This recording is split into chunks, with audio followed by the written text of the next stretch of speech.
Excelsior news में आप सभी का स्वागत है। मैं रितेश गुप्ता। दर्शकों, जम्मू के लिए एक प्राउड मोमेंट है कि जम्मू की छात्रा, एक स्कॉलर जो है इंटरनेशनल प्लेटफॉर्म पर मुकाम हासिल करके आई हैं। सेकंड अवार्ड जो है उन्होंने अपने नाम किया है। इंडिया से बात करें तो नॉर्थ इंडिया से 2 कंटेस्टेंट जो हैं प्राग में पहुंचे, और साउथ इंडिया की बात करें तो साउथ इंडिया में एक कंटेस्टेंट जो है उसको मौका दिया गया था इंटरनेशनल प्लेटफॉर्म में अपने आप को प्रूव करने का। हमारे जम्मू वासियों के लिए खुशखबरी ये है कि जम्मू से शिफाली वर्मा, जो जम्मू यूनिवर्सिटी को बॉटनी डिपार्टमेंट से रिप्रेजेंट करते हैं, उन्होंने सेकंड अवार्ड जो है अपने नाम किया है। आइए जानने का प्रयास करते हैं कि जो प्राग में इंटरनेशनल प्लेटफॉर्म में जो उन्होंने मुकाम हासिल किया, कितनी मेहनत की है और इस मेहनत के पीछे किस किस का हाथ है। शिफाली जी, बहुत बहुत स्वागत है आपका। Thank you so much.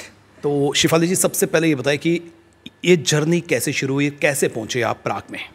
सबसे पहले तो ये कॉन्फ्रेंस जो थी ये शेड्यूल थी 2020 में, बट ड्यू टू कोविड ये हो नहीं पाया। हम वहाँ ये हुई नहीं कॉन्फ्रेंस वहाँ पे। तो रिसेंटली फरवरी में मेरी गाइड प्रोफेसर नम्रता शर्मा, जिनके अंडर मैं पीएचडी कर रही हूँ, उन्होंने मुझे बोला कि you have to send your abstract वहाँ पे, तो देखते हैं फिर होगी सिलेक्शन की नहीं होगी। तो लास्ट डेट थी 28 फेब। तो 28 फेब को मैंने अपना एब्स्ट्रैक्ट वहाँ पे सेंड किया। तो 15 डेज़ बाद 15 मार्च में मुझे वहाँ से एक्सेप्टेंस आई कि आपका एब्स्ट्रैक्ट जो है वो एक्सेप्ट हो चुका है।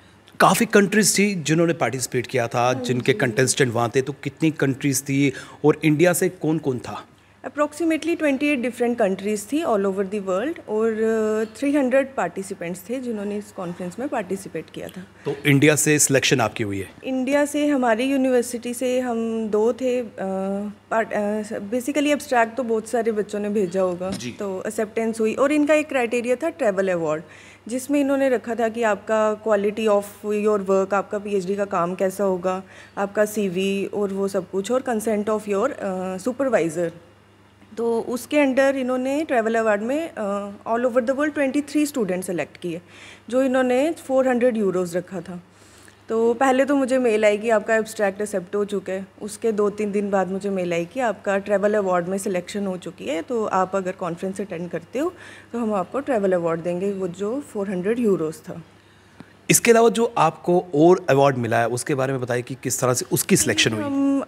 हमने फिर मेरी गाइड ने बोला कि अब तुम्हें अवार्ड भी मिल रहा है तो बहुत खुशी की बात है, हमें जाना चाहिए वहाँ पे। तो उनका भी मन था, हम गए वहाँ पे। 20th जून टू 24th जून ये कॉन्फ्रेंस थी, शेड्यूल थी जी। हम 19th जून प्राग पहुँचे। 20th को हमारा इनॉग्रल था। 21st को मेरी प्रेजेंटेशन थी। मेरा सिलेक्ट हुआ था पोस्टर प्रेजेंटेशन के लिए, जिसमें 189 कंपीटिंग पार्टिसिपेंट्स थे। 189 में से उन्होंने 3 जो थे वो अवार्ड सेलेक्ट किए, फर्स्ट सेकंड थर्ड। और 24th को इनका वैलिडिक्ट्री था, जिसमें मुझे सेकंड अवार्ड मिला। और सेकंड अवार्ड में इनका एक वो सर्टिफिकेट था, प्लस 150 यूरोज़ जो थे इन्होंने सेकंड अवार्ड वाले पार्टिसिपेंट। जो पोस्टर जो आपकी सिलेक्शन हुई है वो क्या डिफाइन करता है? वो पोस्टर जो था वो मेरी पीएचडी रिसर्च वर्क के बेस पे था। बेसिकली मैं और मैम एक प्रोजेक्ट में भी काम कर रही हैं jointly with university of Kashmir under national mission on Himalayan studies sponsored by MOEF and climate change.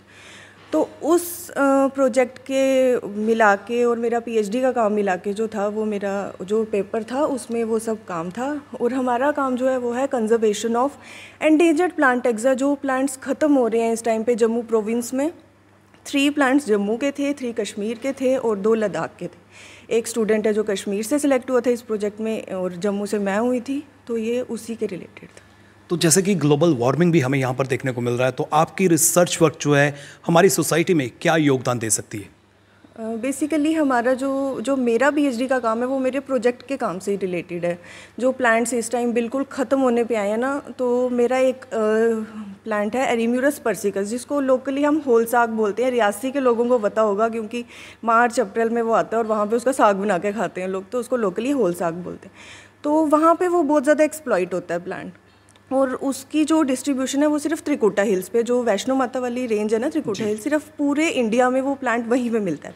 It is endemic to Trikuta hills. तो उस प्लांट पे मेरा रिसर्च पेपर बेस था, तो मैंने वही काम वहाँ पे प्रेजेंट किया था।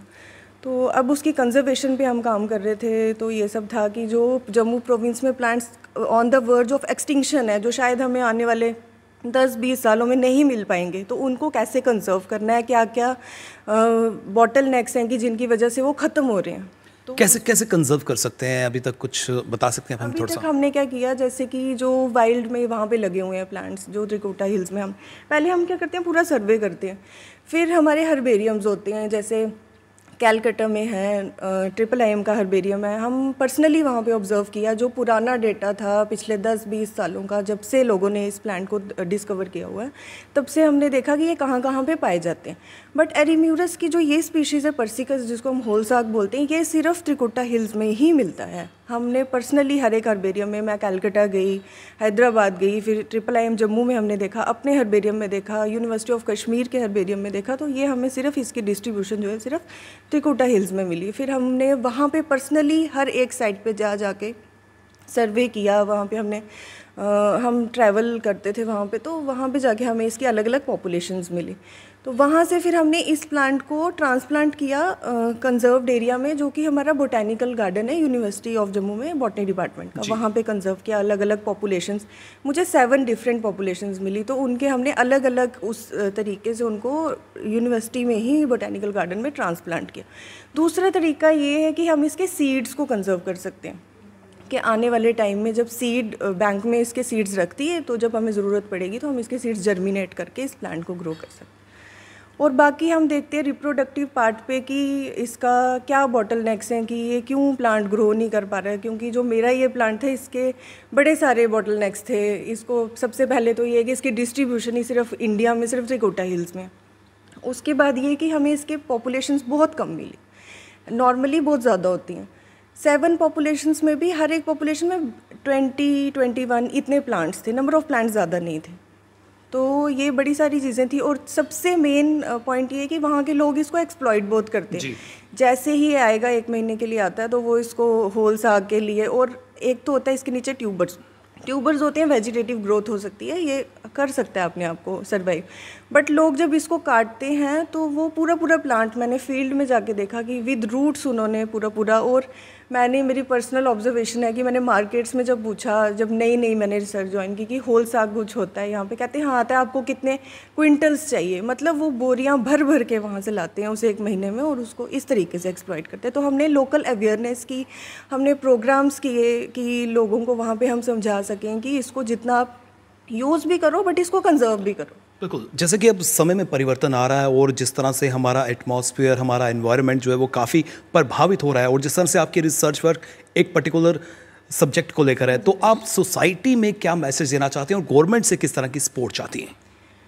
गवर्नमेंट ने तो बहुत सारे प्रोजेक्ट्स, अभी जैसे जो मेरा जो प्रोजेक्ट था वो भी गवर्नमेंट के अंडर ही था, ministry of environment and forest के अंडर। तो वो तो गवर्नमेंट तो अपनी तरफ से स्पॉन्सर करती है हर चीज़ में।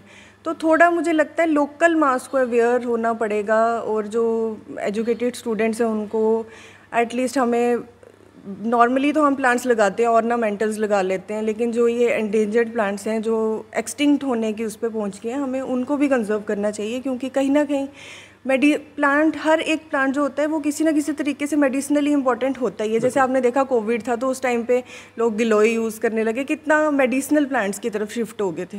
जितनी भी प्रजातियां, वो कहीं ना कहीं जो है उनका अपना रोल है। तो चलते चलते क्या संदेश आप देना चाहते हैं? आपने जो इस तरह से अवार्ड भी हासिल किया है और रिसर्च वर्क जो है वो भी आपकी चल रही है, क्या संदेश देना चाहते हैं एज ए मैरिड वुमेन? सबसे पहले तो I am very much thankful to God. उसके बाद मैं बहुत ज़्यादा थैंकफुल हूँ to my parents who gave me birth, and much more thankful to दोस्त जिनकी फैमिली में मैं अब आई हूँ। उन्होंने मुझे अपॉर्चुनिटी दी कि मैं वहाँ पे जा सकूँ।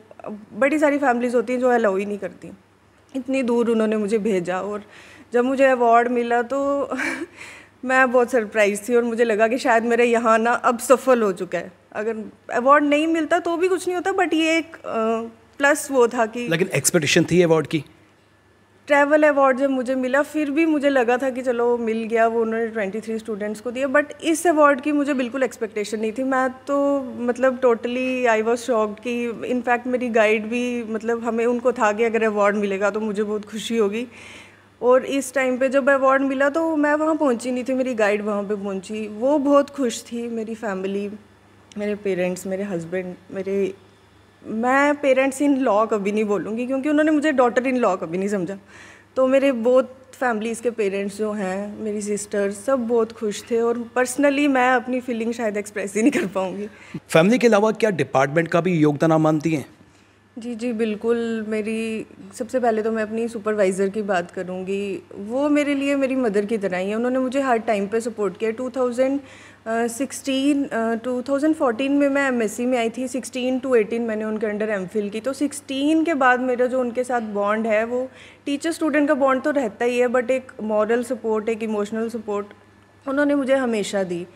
तो इस एब्स्ट्रैक्ट के लिए भी वो मुझे हमेशा 2020 से ही बोलते हैं, शिवाली तुमने भेजना है, तुम भेज के देखो। मैं बोलती थी कि मैम पता नहीं होगा नहीं होगा। वो कहते थे तुम भेजो, सिलेक्शन होगी नहीं होगी वो बात की बात है। तो उन्होंने हर कॉन्फ्रेंस के लिए, तो चलो इंटरनेशनल प्लेटफॉर्म पे थी, हर कॉन्फ्रेंस के लिए कि बाहर जाओ, तुम्हें एक्सपोजर होगा, तुम्हें पता चलेगा कि वर्ल्ड लेवल पे क्या काम हो रहा है, क्या रिसर्च हो रही है, हम किस चीज़ में पीछे हैं, वो किस चीज़ में आगे हैं। तो इसके लिए मैं अपनी प्रोफेसर नम्रता शर्मा को बहुत बहुत थैंकफुल हूँ। उसके बाद head of the department professor Veenu Kaul, जिन्होंने मुझे परमिशन दी कि मैं वहाँ पे जाऊँ और अपना काम प्रेजेंट कर सकूँ। बहुत बहुत शुक्रिया शिफाली, आपने हमें समय दिया। कहते हैं अवार्ड छोटा हो बड़ा हो, अवार्ड होता है, और अगर इंटरनेशनल प्लेटफॉर्म पे अवार्ड अगर हम रिसीव करें तो कहीं ना कहीं जो है उस अवार्ड के पीछे जो है सबकी मेहनत जो है वो रंग लाती है। पेरेंट्स की बात करें, सोसाइटी की बात करें, टीचर्स की बात करें, या फिर जिस तरह से इन्होंने बताया कि यूनिवर्सिटी में जिस तरह से इनको सपोर्ट मिली, तब जाकर जो है इन्होंने ये मुकाम हासिल किया। हमारी सोसाइटी और हमारे पेरेंट्स और हमारे टीचर्स इक्वल रोल जो है वो प्ले करते हैं। यानी कि अवार्ड तो हम रिसीव कर रहे हैं, लेकिन अवार्ड के पीछे कई लोगों की मेहनत होती है और उन्हीं की ब्लेसिंग से जो है हम अवार्ड हासिल करते हैं। इसी के साथ करण सिंह और मुझे यानी कि रितेश गुप्ता को दीजिए इजाज़त, फिर मिलेंगे। नमस्कार।